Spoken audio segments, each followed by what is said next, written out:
Time to make the monster. Mustang V8 fastback. 3/4-inch steel plate for defense. Smoke, oil, and napalm.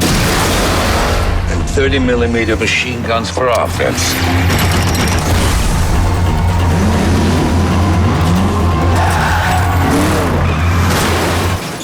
Yeah, I mean, we've seen cars, with nitrous oxide systems before, but we have never, ever, in my short years on the planet, I've never seen anything quite like what Paul has drummed up for this movie in terms of what the cars have to give. We have the Riviera, the Trans Am, the Chrysler, the Dodge Ram, the Mustang.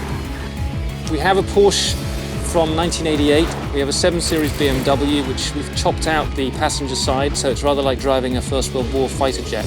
The idea is they've all been made in a prison workshop because the prisoners have their own teammates who kind of help them build the cars and then, in between the legs of the race, repair the cars as well. We have 14 hours, gentlemen, so let's get to work.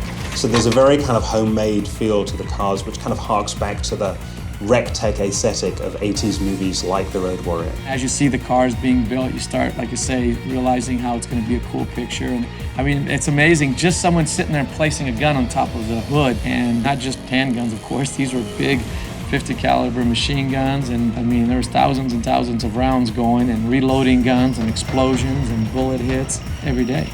So our job is to clean, assemble, and inspect, and make sure that they're firing correctly. So you'll see cars coming in with guns right on them. The mechanics will bring them over, and then we'll look at the weapons to make sure that they're ready to go in the morning. It was like designing the characters in the movie as well, and so much of the movie takes place in or around the cars. They were like set pieces in themselves. They all look like they're tricked out with rockets and guns and bits and bobs, and they're all 45 with shields at the back to prevent it, because the race is crazy. Win 5 races, you go free. They are mean, mean machines. It's survival of the fittest. It's raw. That's the word for this movie. It's just straight up raw. Tomorrow you meet your navigator. They get bussed in from the women's facility.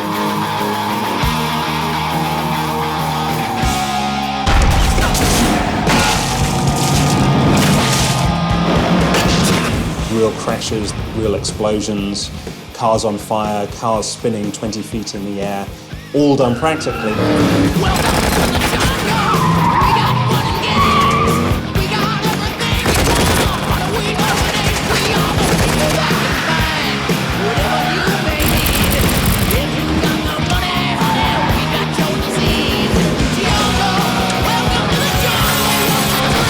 Can't kill me. You can burn me, you can shoot me, but you can't kill me!